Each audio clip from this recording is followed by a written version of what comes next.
welcome to the Sew Room, where we talk about topics around business, health and lifestyle. My name is Vivian and I've got Nicole with me, and we own a Pilates brand in Auckland, New Zealand. The topic is about mistakes that I've made as a business owner. Thinking that people around you are going to be your clients. So let me elaborate on that. Embarrassing. Oh, yeah. I get what you mean now. Mm-mm. Yeah,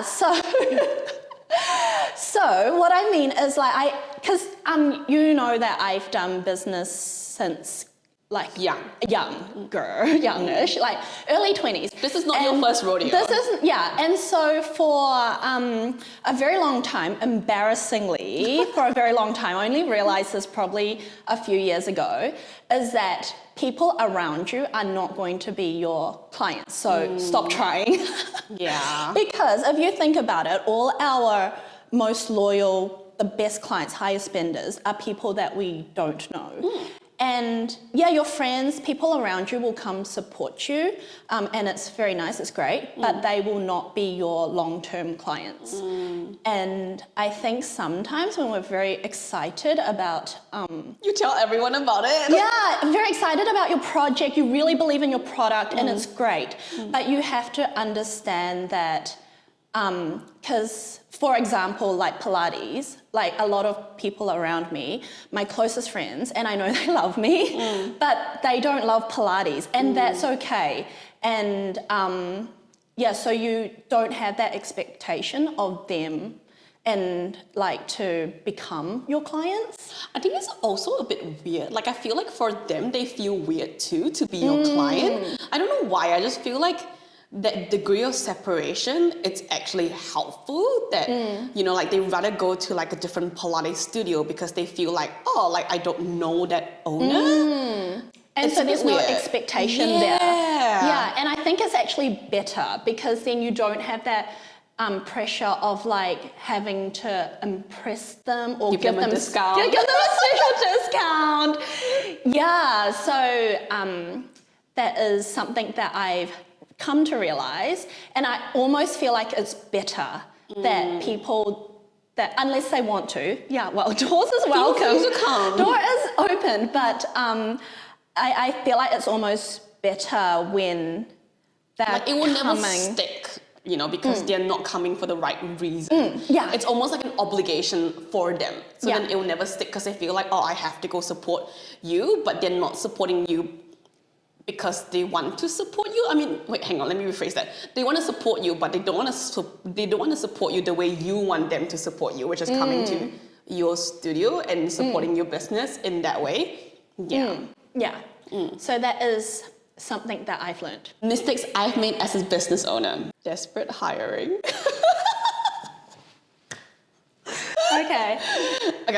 I think we love all our instructors out there. We love our team. We love everyone. It's great. But I think there has been a few interesting choices that I think a lot of times, and we both know that the one mistake that we keep making all the time is that we desperate hire. And what I mean by desperate hire is that we don't actually take the time and the process to actually look for the right fit. And I think we kind of skim through the process. We're like, they look good. That seems fine. But anyone can write whatever they want on a CV and anyone can say whatever they want in an interview.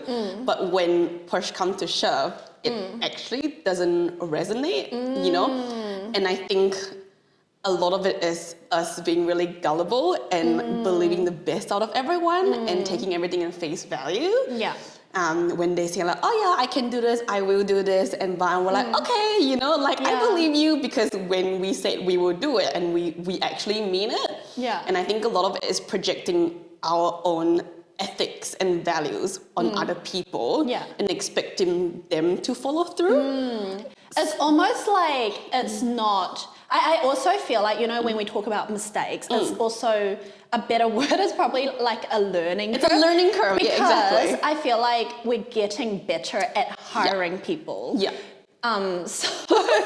it's almost like it's not them, it's us. Yes, it's us. It's definitely us. Like it's totally us, 100%. Because I think now we're starting to learn to ask better questions or like have a better system in the hiring process, so that it's less emotionally driven. Yeah, I think it's a lot of it is a lot of times we're like, oh yeah, let's just be quick about it because we don't spend the time. We don't spend the time, but actually a lot of it, like thinking about it, that it's probably something that we should be spending the time on. You know, 'cause out of all the things we do, it's actually a big decision that we should be taking the time. Yeah. So yeah, it is a learning curve, and I think a lot of it is, yeah, you're right. It's an emotional decision, and a lot of it is just being, I guess, not very experienced in the whole hiring people. Yeah. Like, because no one teach you how to hire people, you know? Yeah, it's actually really hard because like how can you know whether this person fits into our culture,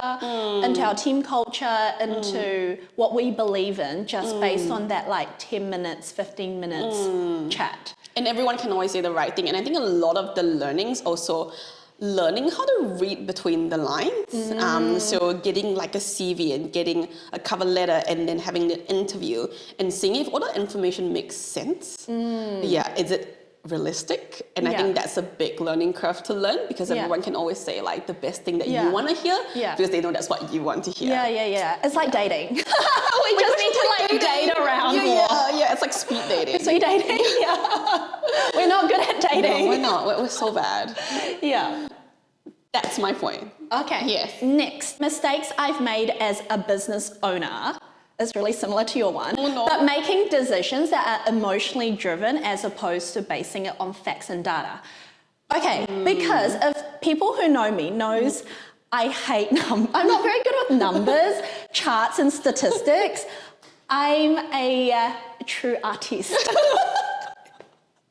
So those stuff scares me. And so I think especially in the beginning, I always kind of just be like, based on my intuition, my gut feeling. My gut feeling, this person is great, kind of thing. I was actually going to talk about the hiring thing because I feel like that's very emotionally driven. Like the situation, you're like stressed, you're like, oh my goodness, we really need someone to fill the spot. So you look right. Okay, you jump in. I'm sure I can mold you. Yes. So a lot of the things is like, and also, I've actually got an example. Oh, yeah, tell me. I don't know if it's a very good example, but you know how back a while ago, I was like really thinking, okay, like how do we get more private clients in? And then I had this idea of like being, let's chuck in like a free or like almost for free, like 15-minute session as part of the intro offer. Oh, it's kind of so intro offer plus. That's so intro. So we had this thing where, so basically exactly what I was saying. It was just a very emotionally driven decision that wasn't really thought about based on like what is actually happening. Wait, hang on. I think we need to give people a bit of context. Okay, what's the context? So pretty much what it was is we were trying to get more people interested in doing private Pilates. So when you buy a introductory package to the studio to do group classes, we're like, let's chuck in a free 15 minutes private session. So the true beginners can learn the basic. And then our intention was that people would actually get a taste and get a taste of a private session. Yeah, and they would have a few private sessions. So that's the context. Yeah, so that's the context. But then when I actually really reflect, okay, so that didn't work. Did not work. Never doing that again. It just created so much admin. And did we get anything out of it? No. Probably zero. Except for, at least we now know. A learning experience. Everything is a learning experience. So, but then when I think about it, it's like, okay, I didn't really think about what we're trying to do here is client retention. It's more client retention, right? It's like, how do you retain a private client or... It's not really about creating more opportunities for people. It's not about client lead. It's not creating client lead, if that makes sense. It's not about trying to get more clients into, that was the point. But then it's kind of like if people wanted to do private sessions, they would do a private session. They wouldn't really care about that extra free 15 minutes thing. They wouldn't buy the intro group package because they know they're not going to do a group class, that they actually want to do a private class. Yes. So it was more about that. But then, because at that point where when your decision is so emotionally driven by just blinded by, okay, this is what I want to like do, you kind of ignore the facts and what's actually happening, or even like talking to actually clients, like what they want, I think is really important. So that's something that I'm still learning. It's hard. It's hard. And I feel like you're always going to fall into that trap, but it's just something good to be aware of. It's like when we want to do something, thinking about the why we're doing it. What are we trying to achieve out of it, and whether this is the right way to achieve it. Yeah. I feel like we don't do that a lot. Yeah. We're just like, let's do it. Yeah, let's based on my gut feelings. And I think especially as the team grows bigger, that's going to get harder, because then you're basing decisions off other people's intuition or other people's gut feelings, because now we've got so many different departments. We're a brand. And so, but then I feel like we always need to come back to logic and be like, what are we actually seeing here? Yeah, and like data. I think like a lot of times like we're not very good with data. I feel like you're better at it than me. Yeah, but like in a grand scheme of things, we're pretty bad. We probably need to be better at that. Yeah, I think so. Like for people who are out there doing businesses, I think definitely data is something that is so overlooked. Oh, 100%. And but it's actually so important. That's why people that do data get paid so much to just look at an Excel sheet, it seems like, and PowerPoints. Yeah. But it's really important. Yeah, it's so important. Yeah, I think people are like, oh, that's the unglamorous side, the unsexy part of business. But it's actually what's going to help you make your business succeed. So, yeah. Mistakes I've made as a business owner: not learning to delegate early enough. Oh. Yeah. I think that's a big thing for me. Oh, because you love like controlling, like, because you're like I'm a controller. Yeah, I'm a doer. It's really bad. Like, I think a lot of it is like, I think in the very early of the business, it was just you and I. And we're so used to it. We're so used to it, right? And it's like, okay, if I do it, then I'll do it. If you do it, you do it. You know, if one of us can't do it, then the other one would do it. Like, I just trust that it's done kind of situation. And because we both own the business, we know how to run a business. We know what needs to be done. It's so much easier to be like, hey, can you just do this, and I'm like, okay, and then it gets done. I don't have to teach someone to do something. So a lot of times it's the whole falling into that mistake of like, instead of teaching someone, I can do it anyway, and it's faster if I do it, so I'm just gonna do it. Yeah, rather than just like trying to teach someone to do it and then wait for it to get done.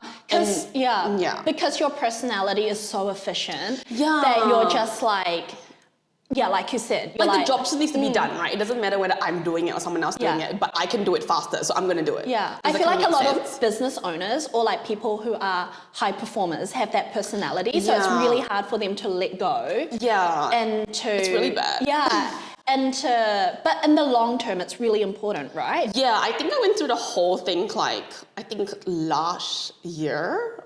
I think I started the whole like letting it go, and I think a lot of the letting it go is just like I was so afraid that if thing doesn't get done straight away, we would lose a sale. And then very early on in the business, that was really important, because everything that comes through a new lead has to transform into a revenue stream, right? Otherwise, who's going to pay the bills? We won't survive. The boat is going to sink. How are we going to pay the bills? Okay. You know, but like right now, I think like as the business grows, like we have more buffer, and I think like I need to stop thinking like a small business, because we are kind of we're a brand now. We're a brand now. Like we're not a small business anymore. That we need to think about operating in a brand like a bigger corporation idea. And I'm like, okay, like if something comes through, it is not my job. Like there is someone else's job to do it. I think from a small business, trust issues. I totally have trust issues. It's getting better. But I think like as a small business, because you do everything, and when the business grows and you need to grow with it, it's very hard to be like, let go of that and be like, I actually am the boss, and my job is to not do the task. My job is to manage, yeah, and my job is to think about better ways to have new business leads and understanding the business landscape and how is my business going to survive in a recession? How's it going to survive if one day Pilates is not sexy anymore? Because it's going to come, like it's going to be not become sexy again. So how are we going to survive and all that kind of stuff? Yeah, so I think if in hindsight, if I had learned to let go earlier, I would have mentally be better. Yeah, but I also feel like it's because of all that hard work and all that system that you placed in the beginning, that is when you can let go as well though. So I guess it's just like you going through different stages of business, because in the beginning, you can't just delegate to everyone. Because you have to know how the business runs. Yeah, and you have to put those systems in place before we can now get to this stage. So, but now you're learning the importance of delegating, because we now need to move into a different, like we need to climb up the stairs. We're on the different like staircase now. We're on a different phase of like the business growth, you know? And I think a lot of that ties in with the whole like hiring process. You need to hire the right person that you can delegate to. Yeah. Like instead of like hiring someone and you're just like, oh my gosh, like this is not someone that I will trust because the job will not get done. So then I'm like, why am I paying you for? You know, I think it just kind of ties in together. So like a lot of it is like, yes, like I said, like if I delegated earlier, I would be a lot better mentally. But then a lot of times you can't either because you don't have the right people in place. Yeah, so that was a big mistake that I guess I don't think it's a mistake. It's just a learning. It's just like a realization. Yeah, it's like one of those things that like I'm glad I realized now than later. Yes. Yeah, otherwise like what am I doing? Like I can't just keep going on like this, you know? Yeah. True. So it's not mistakes, it's a realization. None of what we're talking about, I feel like, were actual mistakes. I mean, there are. What is the point of this? No, there is a point, but like it's just like a stuff that we've realized so that maybe other business owners out there can learn from or just also realize it as well when they come across. Yeah, because I think it's very common mistakes. Like even though we are a Pilates brand, I think these kind of stuff is translatable into like different businesses. Yeah, different industries. It's hard for people to let go, especially when it's like your own baby. Yeah. But it's okay. But we need to. Yes. We got other stuff to do. Yes. Like this. Okay. Mistakes I've made as a business owner is thinking things are permanent. So what I mean by that is like, okay, once you train somebody up and you're like, go. Or like once you put a system in place, you're like, let it run. Yeah. No, never. So that is something I think, again, you have to realize that as a business owner, I feel like basically our job is to maintain and adapt. Adapting mostly, so like changing all the time. So, and maintaining is like you always need to be like, okay, once you put the system in place, you're constantly like trialing and error, and then you're constantly trying to like be like, oh, how do I make this better? It's almost like you're creating more tasks for yourself. Kind of. Constantly. Yeah. So, and then just learning to be okay with it and not being like, oh, that was not good. It was a failure because it didn't work out. Because it's not meant to work out. Because I know what you mean. It's like, you know, how like, it's like a simple process. It's like, if this thing happens, do this. But as the businesses grow, it cannot be just like if A happens, do B. It'll be like if A happens, do B, and then B doesn't make sense because the business is a lot bigger now, then you have to do C. Yeah. So you're constantly like adapting, and like environment is always like something's going wrong. So like, for example, COVID is just like, how do you adapt and how do you like, I know, like just improve. And it's just learning to be okay with that, because I think earlier, I would be like, okay, I done this, and then it didn't work out, or things change, and maybe you're like, the process doesn't work. Yeah, and then I'll be like, oh, like you'll be so hard on yourself. But then it's just like, actually no, like I need to think of myself more like a business owner rather than say like an employee where you're just doing the same thing, job. But whereas like now I have to take my mindset to be in a different persona and be like, okay, how do we like keep changing and improving? Yeah, I mean it's like every big brand, right? Like Nike. Like Nike was all the rage when we grew up in the 2000s. It was, right? Michael Jordan and all that kind of stuff. Yep. But like now, great example. But yes, yes, let's run with it. When was Nike a thing?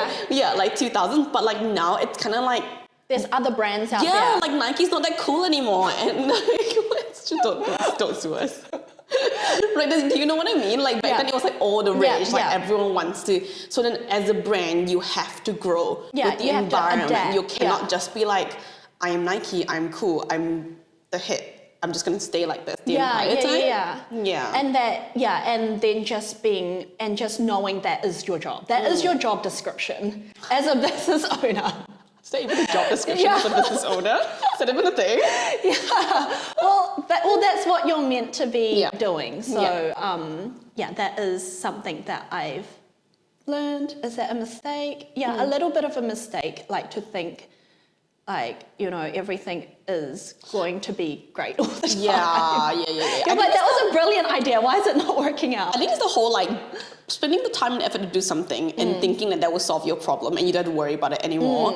But actually, it doesn't mean that it will not be a problem because you have solved it. You never solve. Like it's just like, you can temporarily like solve it, but then the nature of a business is there's always going to be stuff that needs to be solved. Mistakes that I've made as a business owner, always leave evidence of something. Like, so for example, like always leave like an email evidence. Like, am I making sense? You know what I mean? No, I know what you mean. I know exactly what you mean. Yeah. That's why I think it's funny. Yeah. So I think a lot of times, like, you know, when you have a smaller team or you're a smaller business, it's very easy to just have casual conversations about big things. Do you mean like you need to document everything? Exactly. Like, you know, and then you'll be like, oh yeah, I've said this. And then like you trust that person to do or like whatever. But then because we are all human and we all make human mistakes, like sometimes it's, did you really say that? Or did they really get what you said? Because then if things go sour, then it's going to be like he said, she said situation.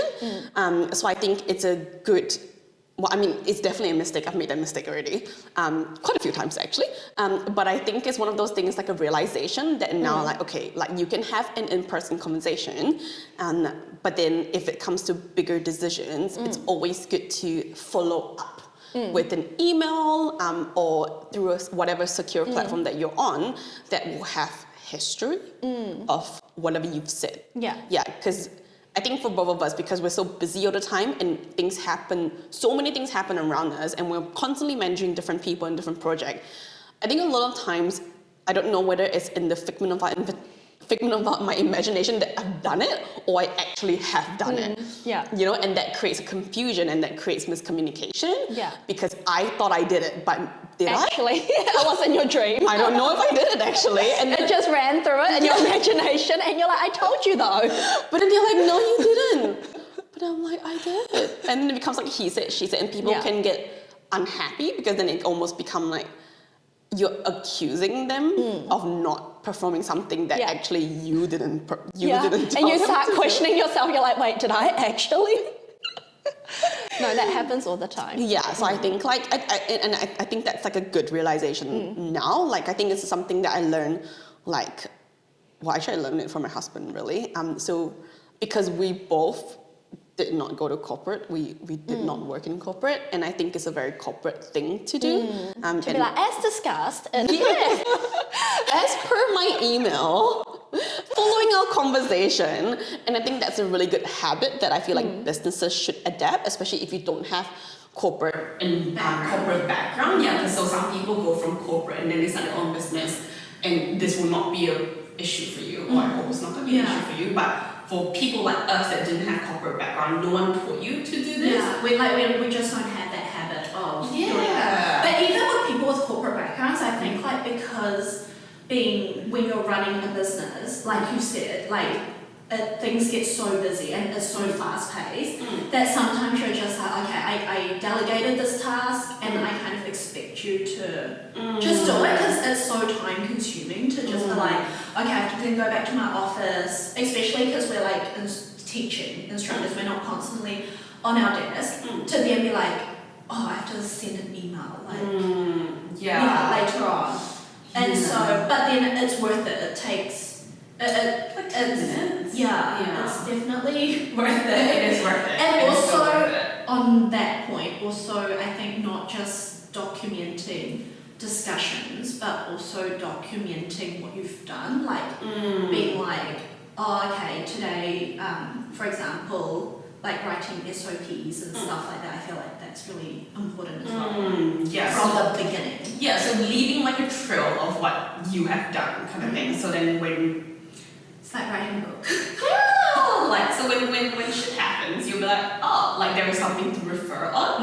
And I think it's not just the whole email evidence thing. I think like for you and I, like even coming out with system and processes that might seem like it's going nowhere, but then I feel like you would totally relate to this, but sometimes I would pull out a document and I'm like, oh my god, I'm so grateful that past Nicole did this because I totally need this now. But past Nicole was like, why was I doing this? Yeah, what a waste of time. What a waste of time, this is not needed, you know? But then present Nicole was like, oh thank god I did this. 100%. Yeah, it's like actually needed, you just don't need it now. Yeah. Yeah, so that's the mistake that I've made.